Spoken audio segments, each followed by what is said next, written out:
Morning, smokers. What's happening? Ugh. It's Monday morning, we're back. Sorted the VTR pub in the weekend, the laser starting, I think. Rectifier, regulator, killed the battery, or vice versa, and they were both knackered. So I was overcharging at 17.7 volts. And then it killed the battery, so it wouldn't even hold charge. So I think I've figured that out. So we'll try that, give it a blast in a bit. Need some brake pads for the range. So I've just gone and collected them. They're bad. We'll have a look. I reckon they're on the metal. So I ain't bothering with the discs. It's only my own car. Oh, what are you all on today, smokers? On these lovely Mondays? Let's get a cuppa and get cracking. I'll set myself a challenge. I'm in my clean clothes. Can I stay clean while I do a set of brakes on my range? The only thing I'll be using is gloves. Let's get some pads in the bumper arse. Because they're on the metal. Seeing.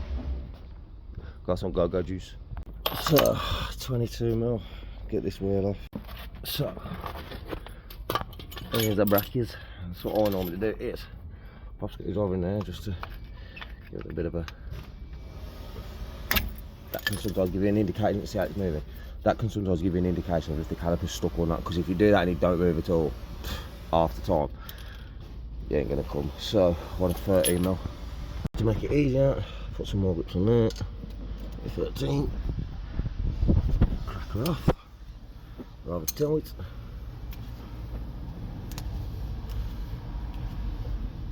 See, I've got battery actually and everything, but I'd rather just show you like this. Just in case anybody felt like doing the brakes one day. And then that should be able to lift up. Ta-da!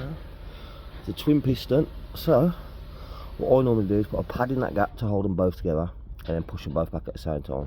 Usually I just use grips, but for the video I'm using the depth tools. So I'll just screw it in then with the pad. It's hard to do this turret. There's a twist. I go back.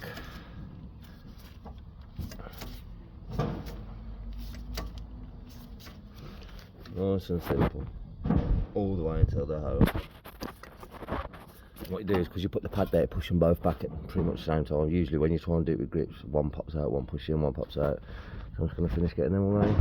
They're all the way back. And I think we're definitely going money's worth out of our pads, mate.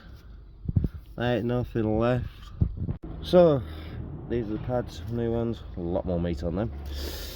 We'll put some copper grease on the edges of them. Let's help them slide freely into the caliper. People use Ceratec and all sorts, I just always use copper grease. Then we go ahead and slot them back in. See if we can do this with one hand.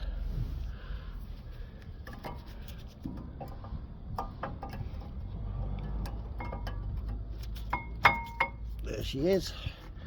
And she's in. Pull them in and done for this side. What I always do is, per side, I prefer to pump the brake pedal up. So then, if you do have an issue where you get in and you don't get a brake pedal, you know which side's caused it. So, pedal's nice and solid. And also, it helps because you can see if you've got any seized pistons or anything as well. So when you stick it down here now, you'll see that they are in contact with the pistons and the pads. So that's moved. So the next thing is all the wear sensors on the other side, so I ain't got to stress too much then. The other side will be wiring the wear sensors together because I'm not paying 20 quid for them. Let's get the wheel back on. Right, so we literally just copied the same process this side in with the tool, pads back. This is where we get to. So the sensor's already gone, but the problem is the sensor is about £4 cheaper than the pads. So I'm going to wire it together. So you'll see I've chopped the end off because that's where I was touching. But to prove if this works or not, what we'll do is, where's my car key? You'll see when I put the ignition on, I'm going to check brake pad light. So, system progress. That one there, check brake pads. Let's see if we can get it off. Now I've got two metals exposed, so we'll twist them together. Should hold the camera, do it.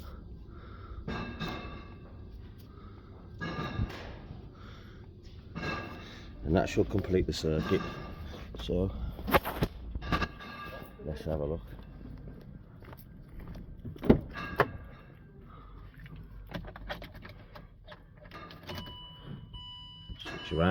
Switch around, there we go.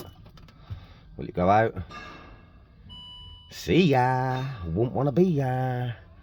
Driver's door, low coolant because the sensor's knackered, low washer fluid, which I'm going to top up now. And guess what, smokers, no brake pads. Let's get this back together then. Let's got a bit of dirt there. Ready for the day ahead. Clean. Pedals all pumped up. So let's see when we start it. See if all the warnings are gone. Where are we? Let's go back. Ready? Suspension will be all over the place. It's air suspension, so I've got to reset it. Oh, look at that. No brake pad light. No washer light. Special programs off. That's just come all over the place. Perfect. And then it thinks it's all in off-road mode. So what I normally do is select off-road mode. So we start raising. What I do is reverse, go forward just to make the wheels straight. And then as you reverse, I click it down again. Normal height selected. Just let the wheels level out a bit. Just make sure the pedal's nice and hard, which it is. So I'll go around and bed them in now. But what I will do is convert these across to the new GoPro holders for the car. So I'm going to put one of them on now and try to do the rest of the video on that. See what happens.